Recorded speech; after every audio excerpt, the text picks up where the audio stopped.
We're very excited to have Breanna Pastir, who is with an ag education teacher, an FFA advisor in Wahpeton. And what was really exciting is that, when we were going to have this in person, have 100+ high school kids with workshops, Growing Beyond Earth, or Wahpeton has one of the Growing Beyond Earth. So really excited to hear about that hands-on experience that Breanna and your students have. So with that, Breanna, I will turn it over to you. Awesome. Thank you, Andrew. And like he mentioned, my name is Breanna Pastir, and I teach agriculture for the Southeast Region Career and Technology Center in Wahpeton. And originally, I was going to have two students present with me, the ones that have kind of taken on our Growing Beyond Earth program for this year. But with the blizzard and spotty Wi-Fi in the country, they're not able to join us today. But I will talk about the work that they've done as well. And so Amy kind of did a really great overview of what the program is, but we've been a part of the program since 2020, and it's been a really awesome program to be a part of for me and my students. And I've done it with students in grades 7 through 12 to get them excited about agriculture and space. And so I think what's so great about the program is that there's that connection with Fairchild and also NASA. And my students can see the connections of what they're doing in the classroom actually matters. And it's not just doing an assignment to just do an assignment. All of their data that they're collecting and the research that they're doing is going towards something bigger than them and something bigger than our program. And so looking at our project timeline, like I mentioned, we started in 2020, and we became a Growing Beyond Earth national partner. And we became the first, and we're currently the only partner in North Dakota involved with this program. And then we got right started with our different tests that we were doing. So in 2021, we did different fertilizer effects and how they affect bok choy. In 2022, we really looked at the photoperiod and how that affects the growing of radishes. And then this year, we have looked at how different LED spectral effects can impact the growth of misome. So like Amy mentioned, in the fall, the program really gives us what we should be testing. And then in the spring, it's where our students can have some creative freedom and use what they've gathered from their fall trial to kind of come up with a hypothesis and develop protocol for what we're testing in the spring. And so just looking briefly at the project, so step number 1 is to create a detailed observational report. And all of these different steps really introduce students to what scientific research should be and the steps that they need to take if they were to do this in the future. So in step number 2 is really testing one variable. So we're changing one variable in that spring trial to see the effects of that. And then they use that to make a claim based on their evidence and the data that they've collected. And finally, probably my favorite part is the STEM community engagement and how they get to be involved in that with NASA. Here are the different units that we have as part of the Growing Beyond Earth program. Like Amy mentioned, each school gets one to have in their program to do this project. And we received a STEM grant, so we were able to secure an additional unit, which allows us to be able to collect more data and maybe run some different tests at different periods of the year. And we also were lucky enough to receive an additional grant this year through CHS to be able to purchase 2 additional units that we're excited to get set up and get going on those. And in each of our growth chambers here, we grow 6 different plants, and it's all hydroponic. So the moisture wicking tray at the bottom really allows us to water more efficiently. And like Amy mentioned too, light reflecting panels, they are also on timers. So they turn on and off depending on what hours that we want them on and off, which is really cool. But my students love coming into the classroom and getting to see these sitting on the counter. And it's always a conversational starter for students that maybe aren't involved in the program that year to really ask and see what we have going on. And we've also had really great community partners come in and get to experience it as well. And our school board loves seeing it and loves hearing about what our students are doing. So when we're planting and prepping, and here are Jenna and Ashley, they were the two that took on this project this year as part of an Agriscience Fair project through FFA. So they will compile their results and create a display that'll be presented at our state FFA convention at NDSU, and then hopefully go on to the national level as well. But what's really cool about when we plant them, the soil is sent to us, and it's very sandy soil, so simulated like what they have on the International Space Station. And so we mix that with water, we plant our seeds, we label them effectively, and then we get to see them grow. And it's also a very short growing period of time. So it's about 28 days for each of our different varieties that we planted. And so it's really fun for students to get to see that from beginning to end.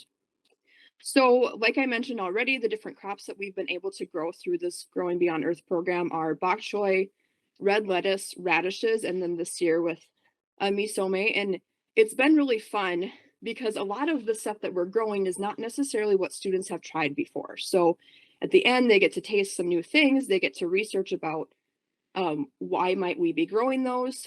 The radishes were a super powerful taste, and my students found out that they like growing them on the International Space Station because their taste buds aren't as developed, or not. It's not that they're not as developed, but they like being able to taste stronger foods because of being in the International Space Station. And so that was just like a fun connecting piece with that as well. Along with the project, students create a detailed observational report, and that's shared in a spreadsheet that is then given to Fairchild Garden and then essentially NASA in turn. And my students collect both qualitative and quantitative data. So qualitative data is looking at the health of the plants, and then quantitative data is looking at our growth condition data. So the room temperature and humidity in the room, the temperature and humidity inside of the growth chamber, as well as the number of leaves, the plant heights, the width, and the weights at the end of the trials as well. And so here's kind of what our spreadsheet looks like that we fill out and then share with the program coordinators. And so, like I said, we're looking at the plant health, the total fresh mass, the edible mass, non-edible, all of the different things that we would need to collect for them to be able to have. How much water we're giving our plants every single day or weekly is really important too. Here's just a few more examples of some spreadsheets that we have data collected in. And then my students are testing a different variable. So like I mentioned, they use what they found out in the fall trial to test out an additional variable for the spring. This year, what Jenna and Ashley decided to do was look at 12-hour light in our growth chambers versus 24-hour light and how that affects the growth. And what they found was that in the 24-hour light trial, because we have the two different boxes, we were able to test that differently. And so in the 24-hour light, the plants grew faster, but they also dried out faster, and they had to give 1,000 milliliters of water at a time. With the 12-hour light trial, they found that it was more consistent growth, so the plants were pretty consistent all throughout. And then they only had to give them 500 milliliters of water at a time. And then they were able to see and make a claim based on the evidence that they were collected and the research that they conducted. And so here's a few more specific pieces of information that they found, but our 12-hour light ranged anywhere from 10 to 86 grams, and they were 6 to 9.5 centimeters tall. And then our 24-hour light in the end grew taller and wider, had thicker leaves, and then ranged in 62 to 180 grams and 5 to 7 centimeters tall. And then it was really fun to kind of apply some connecting pieces of, okay, your 24-hour ones, they did grow faster and bigger, but how might the light not be able to constantly be on the International Space Station, and really trying to pinpoint what that perfect light time is.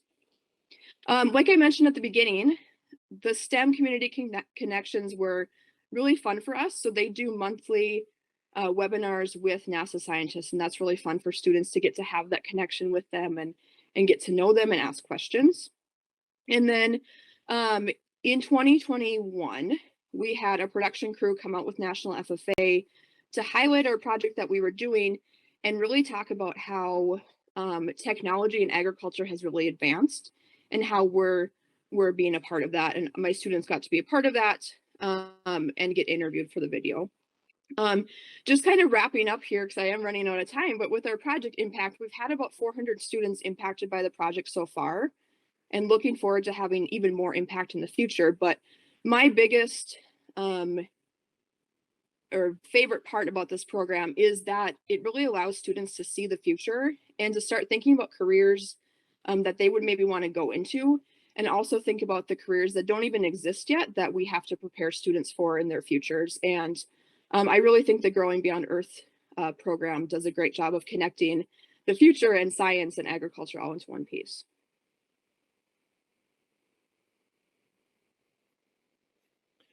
Awesome. Well, thank you so much, Breanna. First off, I have to say what I hope is not a controversial statement. Thank you for everything that you're doing for these kids. The world needs more teachers. I think we need to applaud you. We need to support you and all the teachers that are out there. And anything that we can do to help support you, get these kids these hands-on experiences, please just know that we applaud you and appreciate all that you're doing for future generations. Thank you very much, and I'm happy to have been a part of this conference. Yes, well, we were excited too. Also, just a quick plug that Breanna does have a podcast. It's called Here by the Owl, which maybe 10-second, why is it called Here by the Owl, and where can you find it? Yeah, so Here by the Owl is what ag teachers say as part of our opening ceremony. So we're stationed by the owl because of the knowledge and wisdom that we have. And you can find us on any podcast platform, and we just love sharing ideas and content for ag teachers across the country. Great. Well, thank you so much, Breanna. Thank you.